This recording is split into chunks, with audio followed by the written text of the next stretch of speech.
Welcome to Fresh Thinking Live, another episode of Fresh Thinking Live. Just going to wait to make sure we've got enough people joining in, which it looks like we're getting there. So that's great. Thank you very much for your time this afternoon. Thanks for joining us. We're really looking forward to running through our topic with you today. Just while I'm waiting for everyone to join, just mention that this is one of a part of a series that we call Fresh Thinking Live. So we are running these webinars every 3 weeks now. So if this is your first one, then thank you for joining, and please feel free to go back and look at the previous webinars that you've missed. We've covered some interesting topics around search, around CRO. So you can just, if you just Google Fresh Egg webinars, you'll find our webinar page of all those on there. Also, just to let you know, we're going to be recording today's episode, so you'll be able to watch it back, listen back to it, and we're also going to document some of the questions that we hopefully will answer within the session as well. So it looks like we've got a good group of people who now join us live, so I'm going to kick off. So again, thank you very much for joining us. My name's David Somerville. I'm Strategy Director at Fresh Egg. And today I'm joined by 3 of my colleagues from Fresh Egg. So first up, we've got Project Director Nikki Moody. Afternoon, everyone. And we've got my bearded twin and senior content and social media manager, Callum Grantham. Hi, everyone. And also we have senior analyst, Graham Marsh. Hi, everyone. Perfect. So another thing just to point out for you attendees listening in and watching along, if you have a question related to the topic of content that you would like to ask, or that you that comes to your mind when you're watching and listening onto this, then please use the Q&A, the question and answer function within Zoom here. And what I'll do is keep an eye on those as we go, and hopefully at the end we'll have some time to answer some of those questions. We have also got questions that a few of you asked when you registered, so we're going to try and cover those off as well. So today's topic is all about something called the content cycle, and the content cycle is quite simply a process that helps you to plan and implement your content more effectively. So it's something that I came up with about 6 or 7 years ago, and realized it was a way of helping me to understand how to approach content marketing and how to approach content strategy work. And I presented at a number of events around the content cycle and wrote some content on it, and then more recently realized that actually, although it was sort of 6 or 7 years ago when sort of I came up with it, it's still really, really relevant to today. So despite all of the changes that have happened in terms of the internet and online and online content, it's still a really, really relevant process and still works really effectively. So what we're going to do is share with you all about the content cycle today. So first up, why should you be using it? So I think there's 3 really good reasons as to why. The first is that it makes you focus on objectives and audiences. So this might sound kind of quite straightforward, but actually it's amazing how many people we speak to during our work who just kind of are producing content, but they're forgetting about the reasons why they need to produce that, so your objectives, and they're also taking their eye off the ball in terms of those audiences as well. So they start to forget what is it that our audience actually really want from our content. So it's really important you focus on those. The second reason is efficiency. So as we all know, there is pressure these days to produce lots of content, whether that's website content, writing guides, social media, email, webinars like this, video content. There's so many different content choices, content saturation out there, and we're all very busy. So actually any ways in which you can make your job more efficient is a good thing. And then the final main reason to use the content cycle for us is the fact that it allows you to report completely and fully on your content and really justify your ROI. So that's especially important if you have to fight to argue why you're writing this content, why you're producing this content, or why you should be using social media, or why you should be emailing your customers. If you can turn around and show, first of all, how you're going to measure that content, and secondly, what your content does, how it performs, then that's going to be really key for you. So the content cycle is made up of 5 separate but related stages. And these follow a nice cycle process. So we start off, as most work does, with what's called discovery. And following discovery comes that planning stage. So that's the stage where you've done your discovery work and you're then wanting to plan what your content is, what it needs to be, what format it goes in, etc. Then you move on to execution, which is the doing phase. So this is where you're writing your content, you're publishing your content, you're promoting your content and getting it out there to reach your audience. Then next up comes measurement, analysis, and insight. So this is all about understanding what your content's doing, how it's performing. And then you have a final stage which completes that cycle, which is refinement. So refinement is all about tweaking what you're doing and feeding it back into that planning process. Okay, so the first stage is discovery, and I'm going to hand over to Callum, who's going to talk to us about some aspects of this. Yeah, so I think before we really dive into that discovery stage, it's really important to get this up front. You could almost view this as part of planning, but it's absolutely essential up front to set your goals and your objectives, because these are really going to determine the scope of that discovery research, how much discovery research you need to do into your audiences, which audiences you focus on, and then which content you're going to need to audit, or your own content, based on those goals and objectives. It's also going to have a massive influence on the other people that you have involved in this process. So from people internally to other organizations, partners, agencies, any kind of external support that you need. I think Nikki's got a really good insight in that from working with clients. Yeah, I think in these really early stages, it's really important to consider who needs to be involved in that from your organisation, and partners as well outside of the organisation, as early as possible in that process, to get everyone's opinions, but also to get buy-in so that everyone understands what you're trying to do and what you're trying to achieve. Thanks, Nikki. Yeah, I think that, as I say, before we even get into that research, it then helps you to get an idea of who to include. So the first stage, if we come to that, David, when we get towards research, when we get towards understanding your audience, we like to use empathy maps. It's a really good tool for getting to know different people across your business and getting to know your audiences through them and through those different touch points. We use these extensively with clients to kick off all kinds of projects, to really kind of bring that knowledge of the audiences to the fore. So we'll often talk to people well outside the marketing team, from customer service teams, that hidden knowledge about your audiences that's buried inside your organization, that can all be surfaced through something like empathy mapping. And we have lots of clients that find this a really useful tool going forward with campaign planning and content planning generally.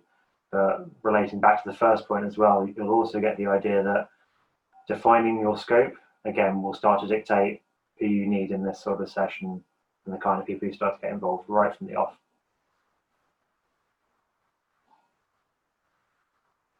And so then you have to sort of move on to understanding your audience's journey. So this is the customer journey mapping, customer journey map that we use. This is quite a granular one. There are simpler versions right down to sort of see, think, do. We like the granularity of this one because it allows us to really kind of hone in to those different touch points, those different stages across the customer journey, and start to think about audiences' needs across those stages, what touch points they're going to be interacting with your business in, online, offline, email, your website, and what kind of content you need to produce in order to service their needs at each of those stages. I think, David, you had a really good example, I think, of working with the business and using this model specifically as the kind of foundation of their strategy.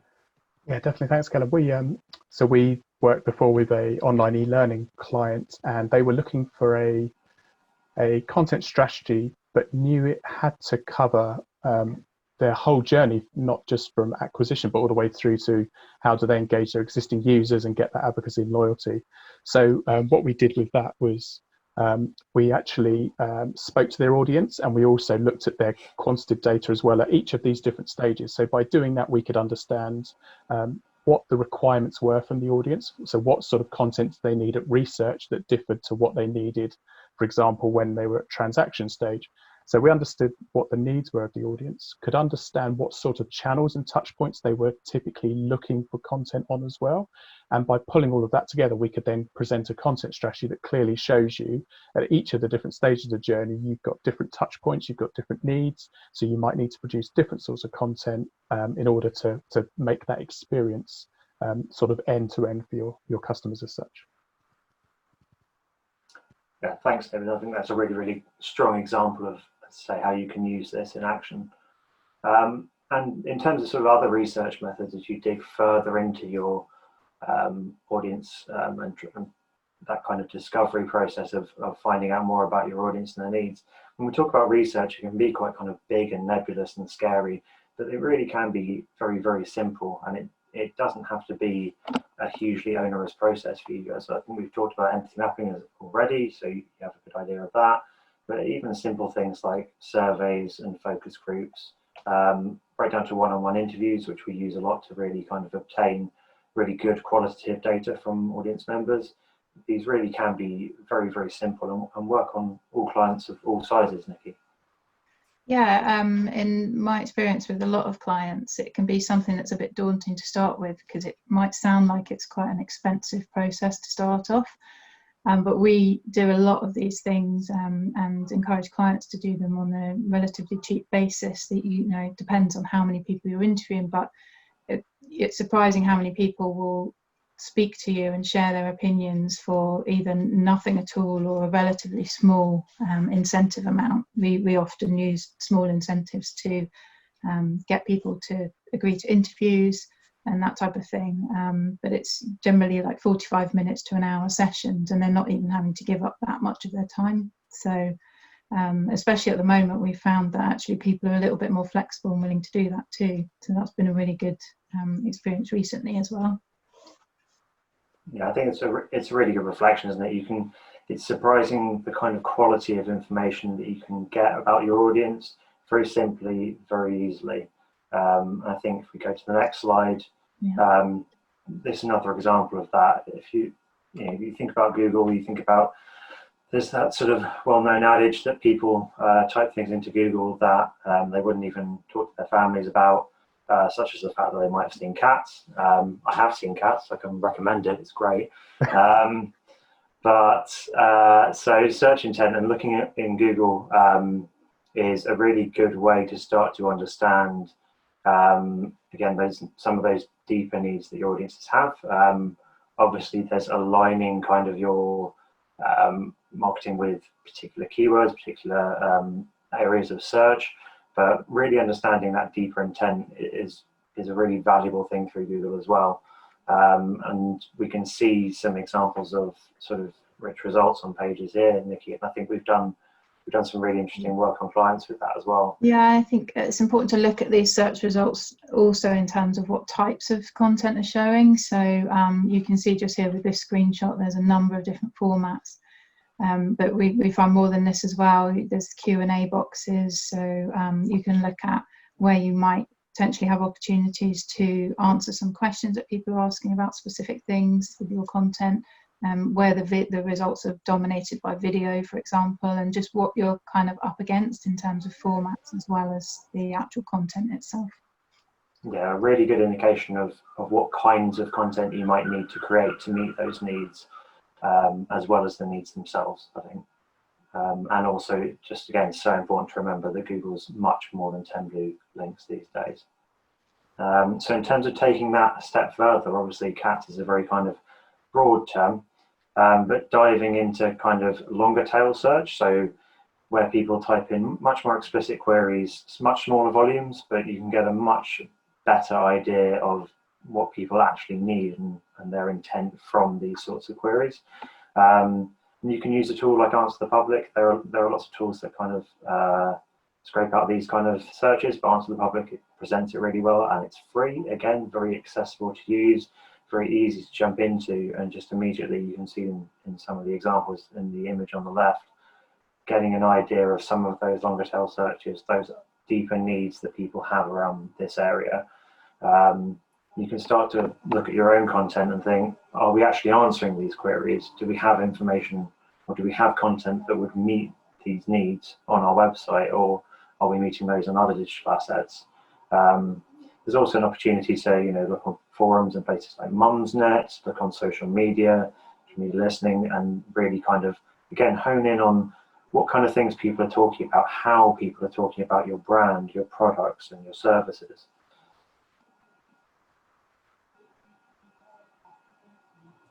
And so as you get through all those different levels of research, we've covered quite a lot in quite a short amount of time. And there's going to be a lot of research you're going to have gathered there just in doing a few of those different activities. So it's really important to have a way of starting to categorize and make sense of that research. This is a model that we use, so other models are available, as I said at the top. The most important one is just having that model to categorize.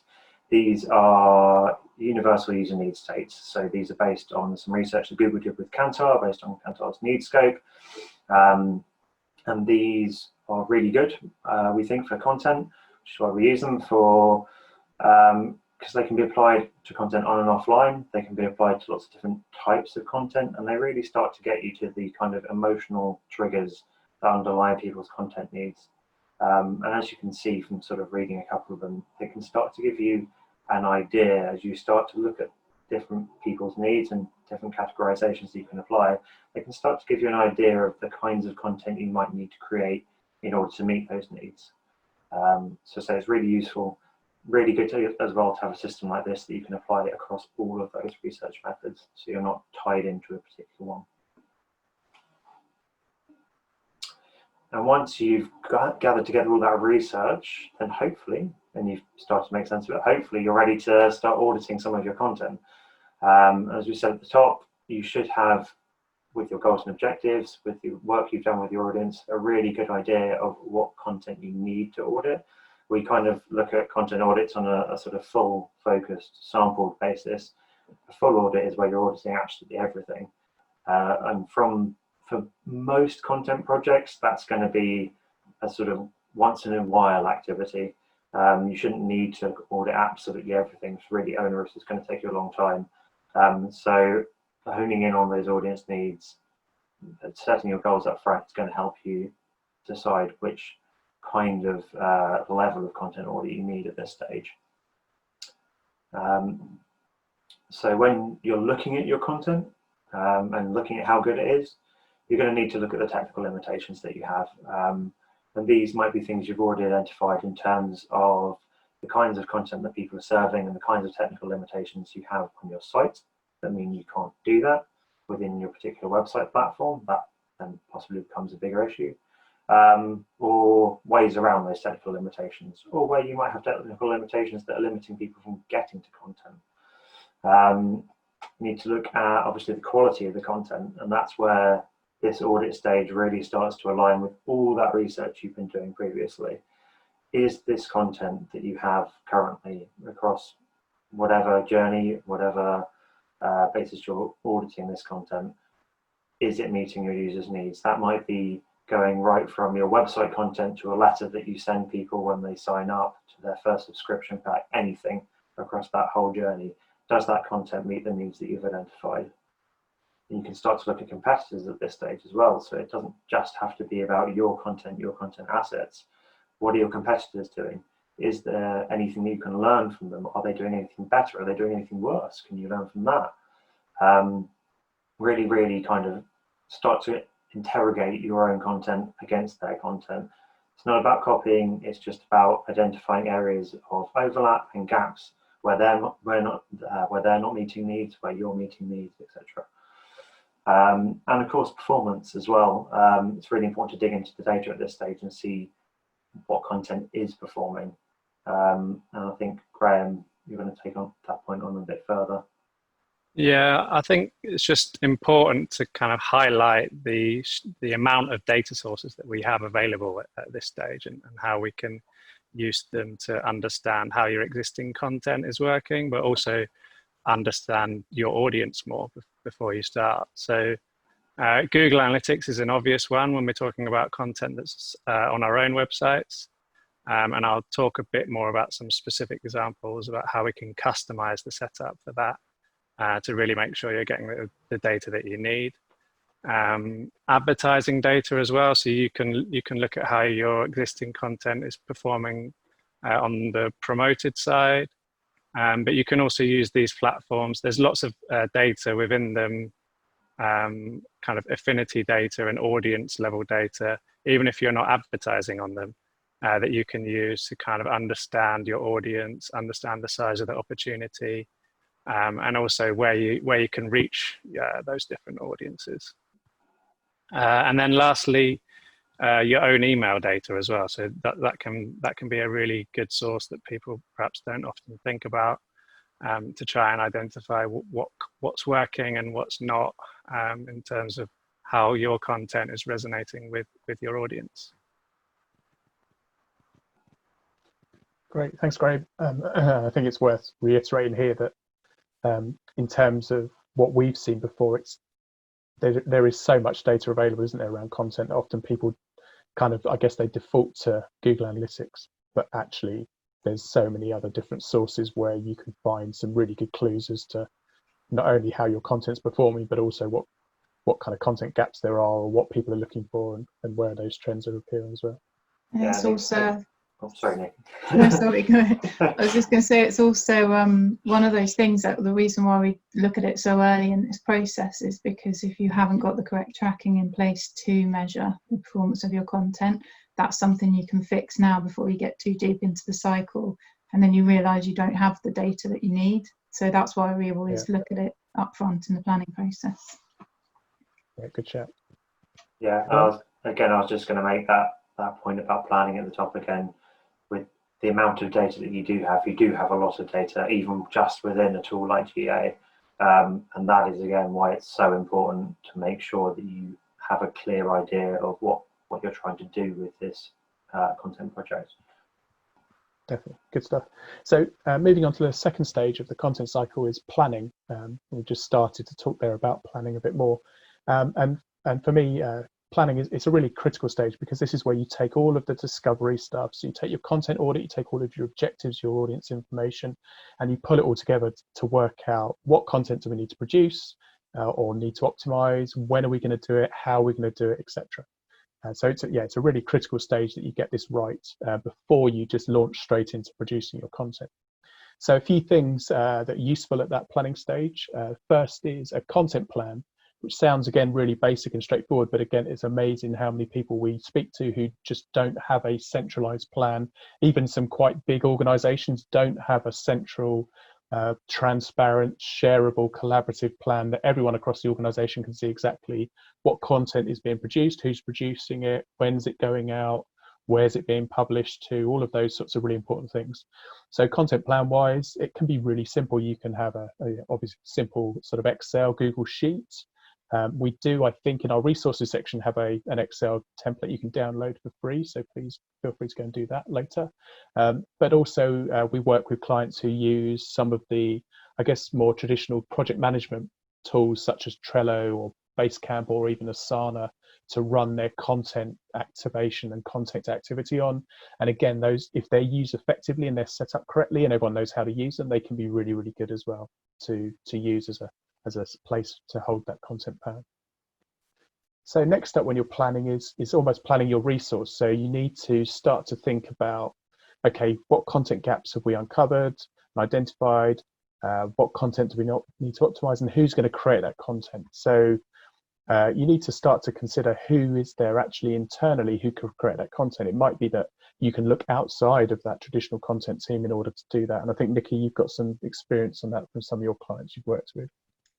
Yeah, I think often people can start to look quite insular within the team that they work in and the team that own content.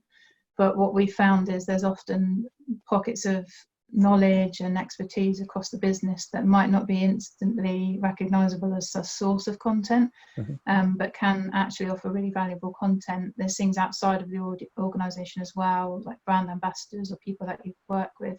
One area that we found to be an amazing source of content is customer service teams, especially when you're selling a product or a service, because they're dealing with queries from customers all the time, and they're directly on the end of answering those queries, and they can tell you how often questions come up. And if you're not covering these types of things in your content already, then that can give you a really clear guidance on what needs to be covered, and in what priority as well, what questions are coming up time and time again. Yeah, that's a good point. I think I can think of several clients we've worked with over the last number of years where we spoken and got the customer service people in the content workshops or in the planning workshops right at the beginning. And it's amazing how much valuable intel that they have that they don't necessarily think to share back to the content team or the digital teams at all. Yeah, it's also amazing how often how little they're asked for that, and that how often the feedback isn't actually coming back from customer services to the team that are dealing with the website and putting the content on the site, because it's a really obvious, when you think about it like that, it's an obvious source of content and ideas, but that connection's obviously not made in some cases. Absolutely. Callum, have you got something else around that area you want to share? Yeah, I think in terms of, again, when we start thinking about who across that wider organisation, again, it comes back to sort of planning and making sure that people have the right amount of visibility and the right balance of visibility of the content that needs to be created and the project as it goes forward across all of those stages. You need to ensure that people have an appropriate level of input when they're suggesting ideas, to follow ideas through the process, so that doesn't get lost, so you maintain the integrity of the content. But you also need to make sure that you've got a centralized idea of planning, as you were talking about with the content plan. This is really about having good content governance, which is a topic that we could dive into for hours. But if you've got that central idea of that central plan, then you've got a place that you can refer people to as a sort of a single source of truth around what you're doing, which means that you don't get people kind of going off and doing their own thing, which is a problem we see a lot in organizations, where you'll have people producing sometimes great content in silos, but it's not getting the sort of reward it deserves because it's just being produced on a sort of ad hoc, ununified basis. Yeah, great, that makes sense.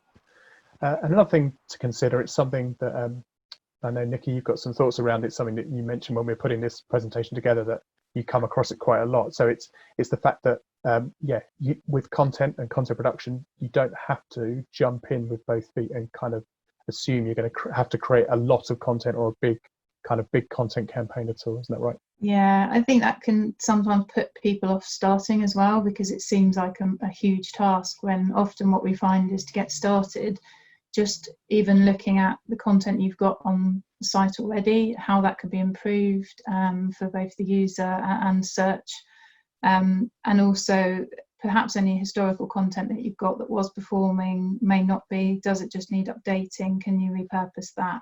Is it still relevant, and can you give it another boost? So there's always small things like that you can consider. It doesn't always have to be huge, and actually huge doesn't always mean success or better by any means.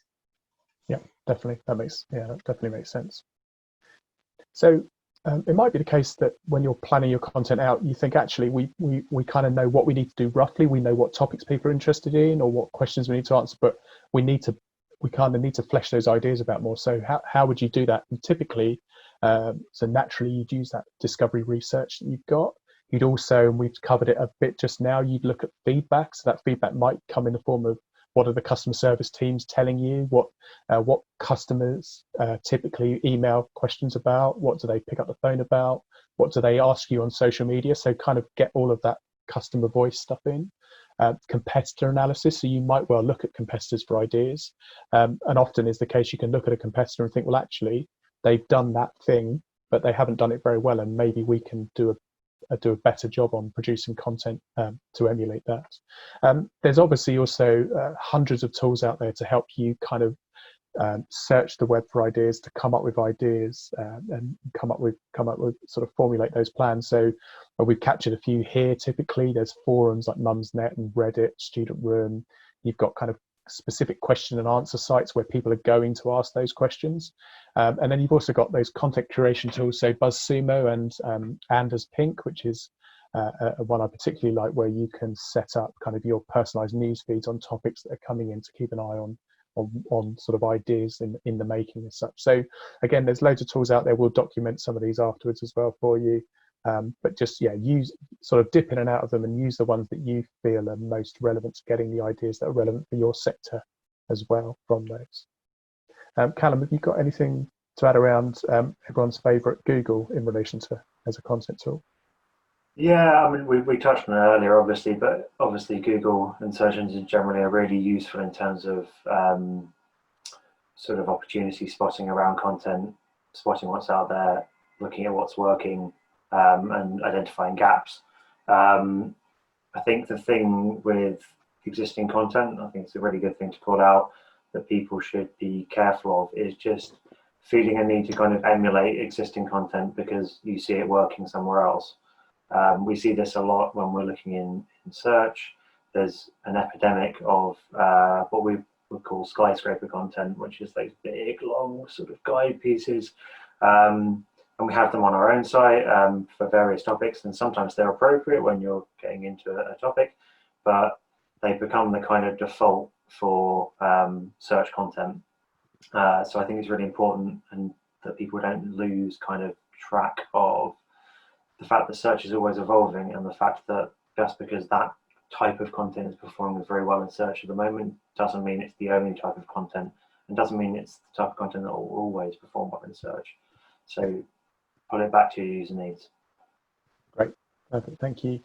And another thing that, again, like content plans, might sound like it's quite basic, but actually having some really strong and simple content briefs can often make a big difference when you're planning and even going on to execute that content. So just ensuring that you've got all of the relevant information captured, and even if you're not briefing someone else, but even if you're writing the content yourself or you're writing it within your own team, it's good practice to document first up what you're trying to capture, with whether that's a blog post or a guide or video. If you actually capture it down with all of that detail in there, including things like deadlines and audience and calls to action, it just helps really focus the content producers on what they have to produce. So I think, again, content briefs are really important there. And then another point around that planning is just working out what the right formats of content are. So as we know, in 2020, you can get content in all sorts of shapes and sizes and flavors. There is a content overload as such, as we know. Again, a stat I heard at a conference recently, which scared me, was that in a single day, everybody scrolls the height of the Empire State Building in content on their mobile phone with their thumb. That's every person every single day. So there is a lot of content out there. So it's really important, therefore, when you're producing content, you've got to pick the right formats that are going to work for your audience and going to tie back to your objectives as well. So it's just worth taking that time to kind of step back and kind of think about that.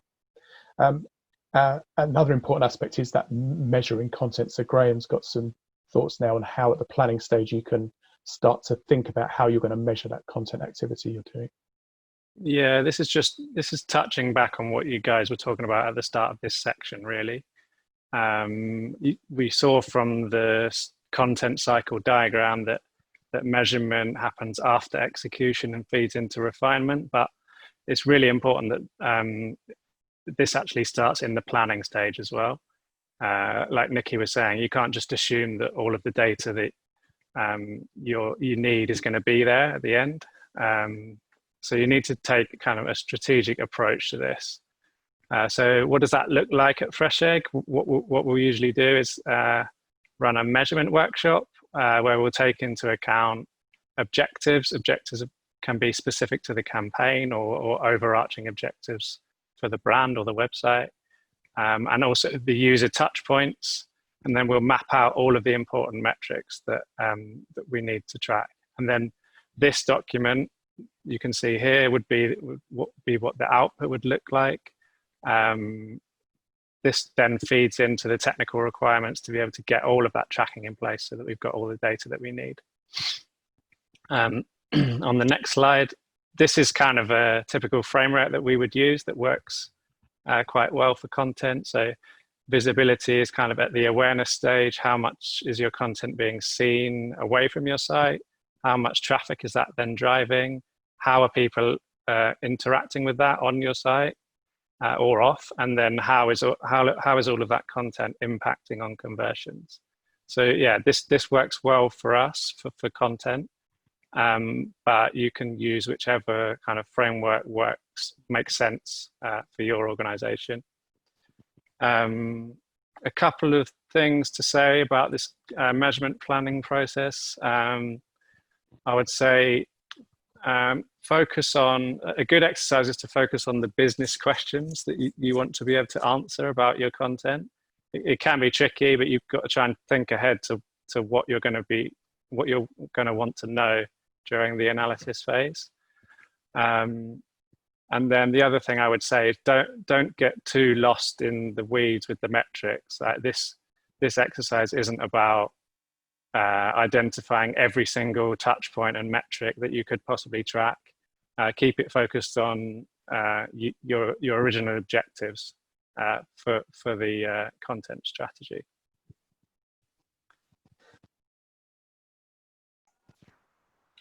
So then getting onto the really fun stuff as you start to kind of push your content out there into the world. So from all the planning you've been doing, from all of your research, you should have sort of started to create core content assets that will suit the needs of your audiences. But as you take this forward, there's still a need to kind of tailor what you're doing to different audience segments on different platforms at different times. And that's when, even at this stage, we start talking about repurposing content, making sure that the content that you have is appropriate for how you're delivering it and when you're delivering it.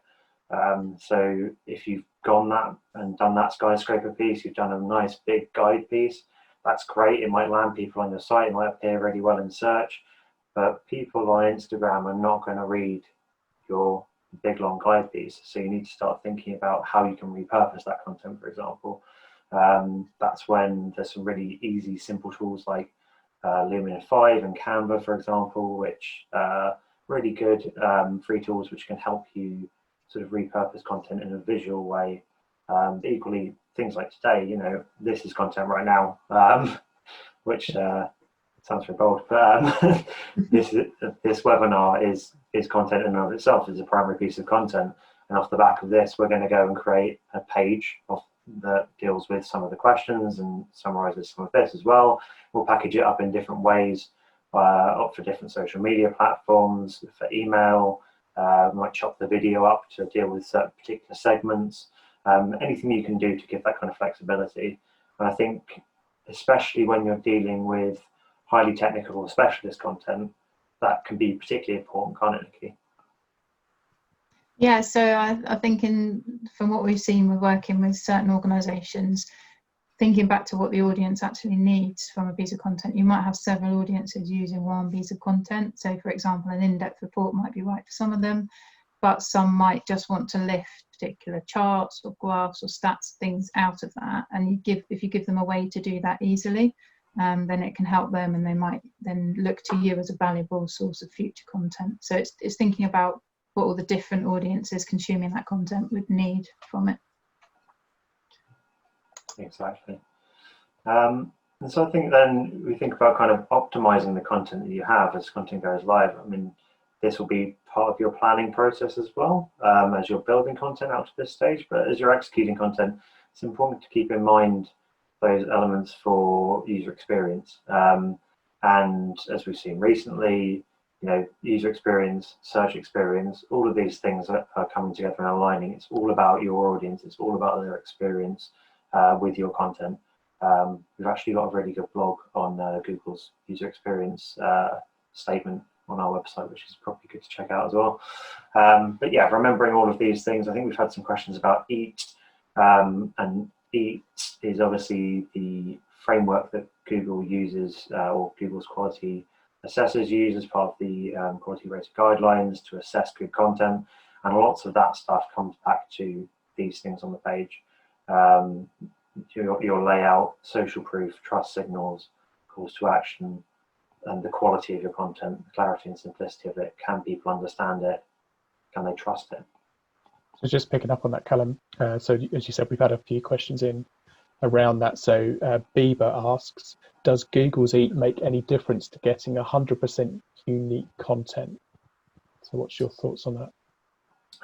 Well, I think it shouldn't, because EAT has a lot of scope for interpretation within it. So something that some people have interpreted really literally is about having sort of trusted authors on your site, for example. And some people have interpreted that as having literally an author's photo. Really what it means is having either the trusted organisation or a trusted author here. But the NHS website, for example, it doesn't matter if a particular doctor wrote the content on it, because it's the NHS website and Google understands that is a source of authority. Yeah. It's also important to remember that EAT isn't actually a part of the algorithm. It's more a reflection of Google's thinking around this. So yeah, but it's good basically to look at these kind of elements and to, again, go back to your audience, build your content for your audience, and you can't really go wrong. Great. So again, in terms of optimizing content, still key making sure those core readability elements are in those core structural elements, H1s and H2s, really important in search for the structure of the page to help search engines understand the page, but also to help users orientate themselves on the page. And then you've got things like metadata, so page titles and meta descriptions, which you'll see coming up in SERP, and schema and structured data. We've got an example of that on the right, where this is a combination of work we did on metadata and on structured data around recipes for Bacardi, who wanted to have their cocktail recipes appearing in Google's cocktail recipe carousel when you type in rum punch. So we added some schema to the page, we made some changes to the title and description, and we got a 41% increase in organic clicks. I think that relates as well to Nikki's earlier point about big changes and little changes. Sometimes you can just do these things to your content. You can already have a really good recipe page for cocktails that's not working, and you can do some of these smaller optimizations and get a good result. I imagine that's quite a popular carousel as well, Callum. At the moment, I think, yeah, everyone's making cocktails at home.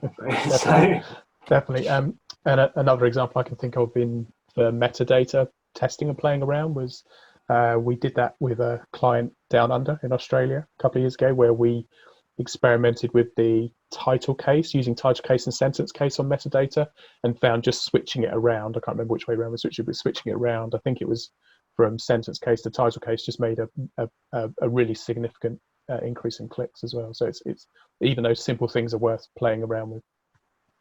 Absolutely.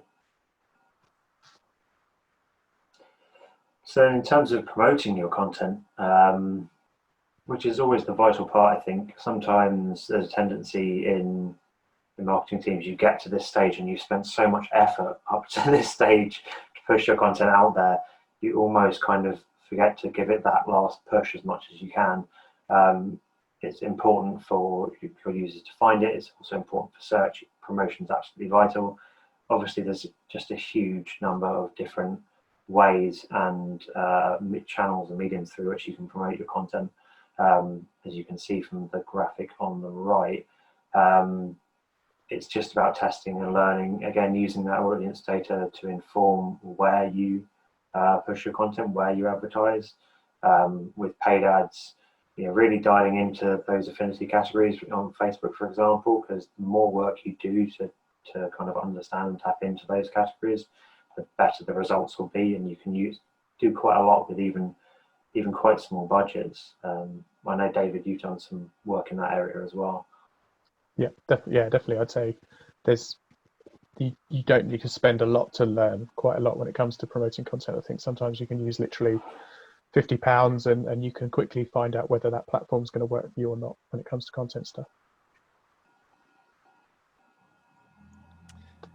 Right. So I talked a bit earlier about kind of the strategic side of measurement. In this section, I'm going to give some practical tips and things to bear in mind when you get to this stage. So first of all, let's look at 3 different examples of content and how you can measure them. So first of all, long form content.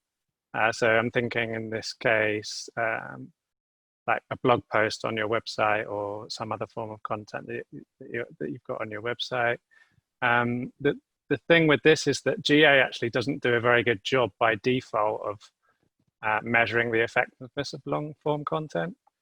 And that's where the kind of planning and customization of your tracking setup is important. So if you take a blog post, for example, people often come in off organic search, or maybe it's been promoted somewhere else. They come, maybe they read the whole thing, or maybe they leave immediately, but they often won't move on to another page. But in those 2 examples, there would be no way of distinguishing between them in Google Analytics, because both of them would count as a bounce, and both of them would count as 0 session duration. So you can actually get around this by using event tracking. You can implement scroll tracking, or you can implement your own timers. So once somebody's been on the page for a certain amount of time, fire an event. And even better, which is what we do, is to combine those so that you fire an event once somebody scrolled to a certain percentage of the page, plus they've spent a certain amount of time on the site. So if they spend a minute on the site, they might actually have just walked off and not be reading it. And if they've scrolled to the bottom, they haven't necessarily read it, because they might have done that in a second and left. So that's quite a nice way of measuring engagement with that kind of content. With video content, I think most people know that the platforms where you host your videos have good data in there, and really granular data. But if you're embedding these on your website, be sure to track those with Google Analytics as well, so that you can analyze the engagement of those within the context of the whole user journey on your site, including up to their impact on conversion as well. And then finally, with promoted content, so stuff that's not on your site, obviously you can't track this with GA, but just to emphasize something kind of basic but important, make sure that you're tagging all of that with UTM parameters, so that you can see how much traffic that's driving to your site. And also, if you do that in an organized way, you can see that in a very granular level, granular detail. So for example, you can see how each different creative is working on Facebook, for example. Yeah, moving on to the next slide. So on the previous slide there, I've talked about mainly how people are engaging with different forms of content. But obviously, we also want to know what impact that content is having on the final conversion as well. So I'm going to just go through 3 examples of how you can do that in Google Analytics. Obviously, the final conversion usually happens on your website. So Google Analytics would be the way to track this, or whichever web analytics tool you've got on your site. So the first one is to look at landing page performance. So look at people that are coming in and landing on that piece of content, and what they then go on to do within that session. So because landing page is session scoped in GA, it enables you to link that page to their ongoing journey within that session, or in subsequent sessions as well. You can use Google Analytics segments to create segments of your audience that have completed certain actions. So say, for example, you've got a video hosted on a certain page, you can create segments of people that have watched that video, and then analyze how they've interacted with the site as a whole, how much they're converting compared to other segments or the user base as a whole. And then finally, page value. So this is something that's really good in identifying which pages are key along the path to conversion. So if you add values to your goals in Google Analytics, they don't have to be monetary. they can just be kind of relative scoring of importance. What you can then do is use page value, which attributes that goal value across all the pages that were seen in a converting session. So it's quite a nice, simple way of identifying pages that are likely to be part of converting journeys. And the next slide. So yeah, this is something that's really important. We've talked about metrics and data points, but when it comes to actually analyzing the data, it's really, really important to give it meaning by categorizing and grouping and creating segments so that you can compare. So 3 different ways that we can do that. Content grouping in Google Analytics. You can have up to 5 different categories. You can also create more in dashboarding tool if you needed to. And yeah, that's really powerful when combined with page value, because it can be quite hard to analyze all of your content on such a granular level as each individual page. Similarly with keywords, so if you're looking at organic performance specifically, it can be really useful to categorize those. A great example is obviously brand versus non-brand. The intent and the way that the users will behave, depending on which one of those they come in on, obviously will lead to different behaviors on the site. And then lastly, audience segmentation. So going right back to the beginning of this deck, we talked about the user and how all of this is kind of rooted in the user. How can we translate that to the measurement side of things? So I've put 3 ways that we could do that here. So we can use CRM data, either within the CRM itself, or we can make that available on the browser and push that into Google Analytics. We can create GA segments, like I was saying on the previous slide, based on specific actions. And then building on that a little bit, you can create scoring based on interactions that users are having on your site. So say, for example, that you've got 2 distinct audiences, buyers and sellers on your site. You can track events that indicate that they're more likely to be a seller with a score, and then as that score iterates, you can start creating segments of people that are very likely to be sellers, very likely to be buyers. And then the last slide of this section, yeah, all of this is ultimately about driving results. As David was saying at the beginning, it's about getting more buy-in, more budget or recognition for the work that you're doing. So make sure you consider how best to present that back. Who are you going to present that to? How often are you going to are they going to need to see data? And what kind of data do they need to see? And that might be different depending on different stakeholders involved. You can see the image here is of a dashboard. Dashboards can be really useful way of doing this. Obviously, they make fresh data available to lots of people instantly, and you can easily create different views for different people. But I would just say, don't forget the importance of in-depth analysis. Dashboards are great, but there's no substitute for somebody who really knows how to interpret the data, going in there and drawing out the insights that will lead on to the refinement stage. I think that's yeah, a really good final point, Graham, because we've seen that before where we get asked to produce a dashboard because people think a dashboard is going to solve their problems in terms of getting people to understand what's happened activity-wise, and actually a dashboard is only as good as the people who are reading it, their ability to interpret those insights. So often you should, I guess, provide that commentary and that insight as well as just going, here's a dashboard. Yeah, and how are we going to act on this data? Yeah, definitely. Good stuff. Okay, Callum, on to the final stage. To refinement, yeah. So this is taking everything that you've learned so far, going through the whole process really, but really obviously focusing on that kind of last stage where we're looking at data, we're looking at what's worked and what hasn't.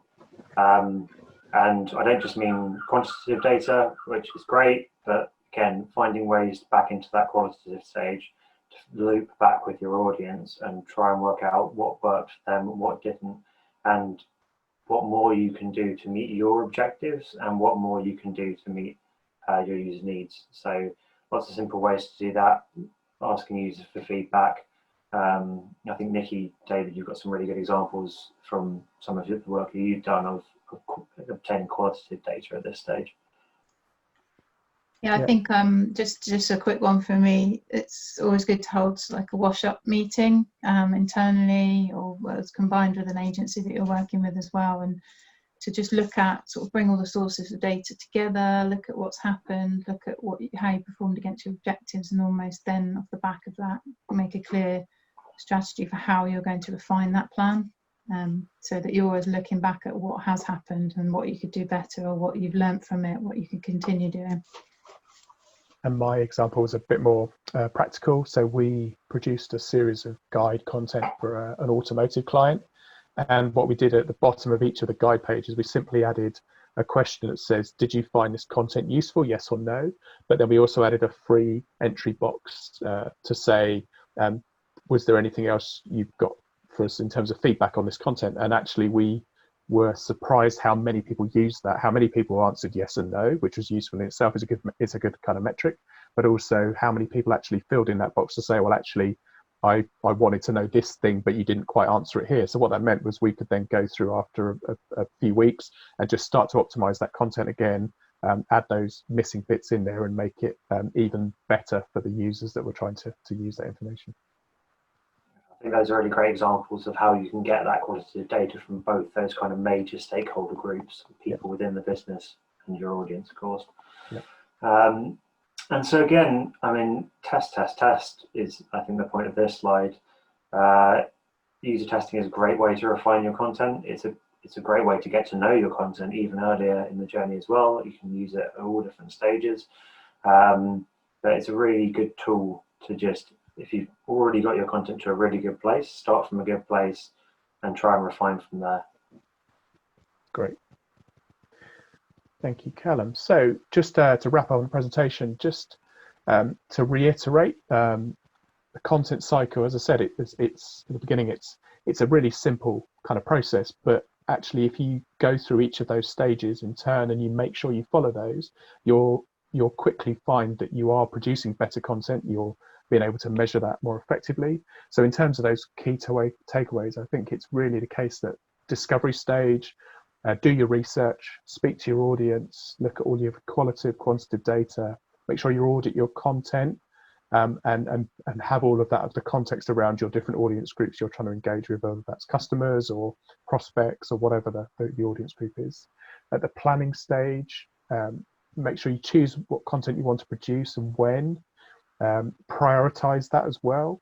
Use content planners, use content briefs, and get your measurement plans in place at that planning stage, just so you know exactly how you're going to plan to measure that content when you put it live. For execution, definitely look at any content you can repurpose you've already got into different formats. Optimize existing pages to get that performance improvement, and also test that content promotion. So use lots of different platforms, but make sure you test them as well. Measurement stage, as Graham was saying, you take that real strategic approach. You want to understand what's going on. You want to make sure you've got your tracking in place, and importantly, you can use that data to really show the value of the content and of the work that you're putting into it. And then with refinement, just take that time to review your content when you've published it and tweak it accordingly. And anything you learn from that refinement stage, you can feed that back into planning or even into execution. So if you've got a live content campaign happening and you're refining it as you go, you can make some simple tweaks and changes to how that content campaign is going out. And then you'll really see the difference again when you come around to measuring it. Okay, so just very quickly, conscious that we're nearly at the hour mark actually, just going to take a question that's come in live here. And then see if we can answer that for you. So one of one of the attendees has asked, I generally try and keep content short and to the point, depending on what it's trying to achieve, but have read there's some evidence that longer reads are more popular during this lockdown period. It's very topical. Do you have any data or opinions on this? So Callum, have you got any, I'm springing this on you, have you got any immediate thoughts on that one? So length of content. I think some of our long pieces are doing quite well, which I think is probably the most immediate data that we have on that. I haven't seen much kind of broad stuff on that. I think long form content generally does quite well if it's good and if it's appropriate for the audience. Again, the idea, content length shouldn't be dictated by just the idea that long content works and short content doesn't. Neither of those true. It's not a binary. It's all about, again, tuning into what you actually need to do. Short content can work really well. Even short written content can be successful in search. Broadly speaking, users don't want to read more than they have to. So stick to what meeting your audience's needs and kind of judge the content length from there. Yeah, and I think I'd just add to that. Yeah, I haven't, again, I've seen data on some of our own content on Fresh Egg on how that's performing. Again, as you say, Callum, some of actually our longer pieces are actually doing well. What I would probably say is if you are producing that longer content, just make sure you format it so that it is readable and usable. So if people do want to break it down into chunks or read sections or jump to sections, they can do that easily, I guess, as well. Another quick question. So Jane has asked us, is there any best practice for planning content across all digital channels? So we might have covered a few bits of this off already in terms of that planning stage, I think. Yeah, and I think that's where it really comes into, is that alignment at that planning stage, and again, making sure that you map out where you think it's going to be appropriate to push this content.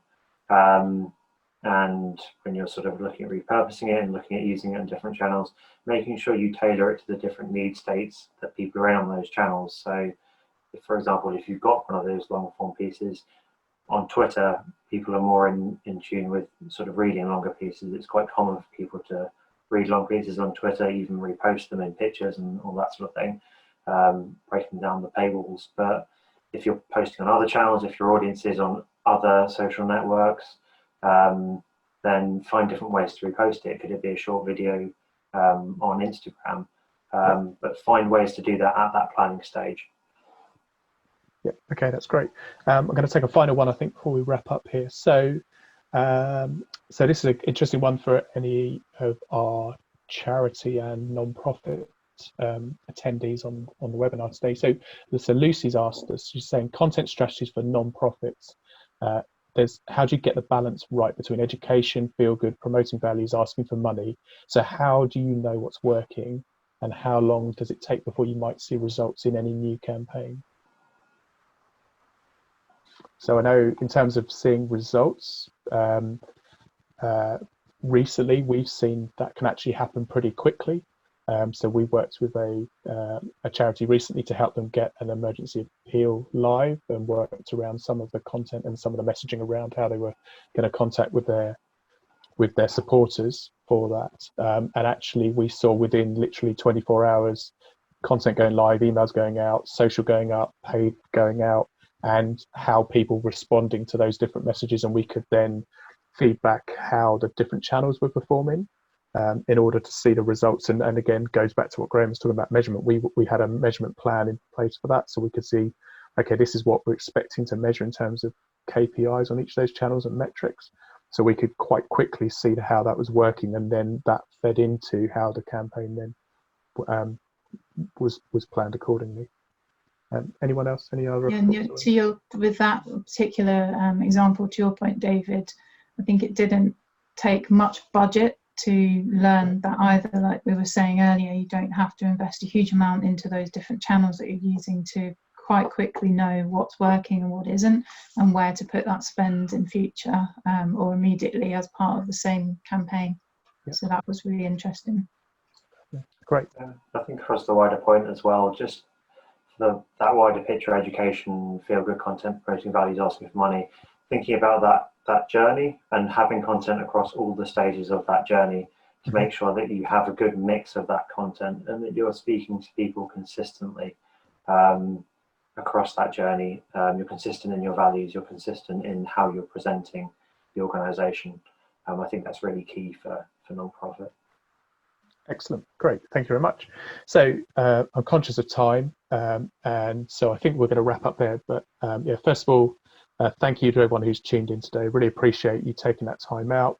Thank you to the panelists for joining me as well. Thank you. Thank you for having us. Oh, there we go. Thanks for having us. Thank you for having us in your home. And so just to let you know, attendees, we're going to email you out a link to the webinar recording and summary when we've got that published. And remember to keep an eye on our social media and on your inbox for a notification on our next Fresh Thinking Live webinar. And so thank you and goodbye.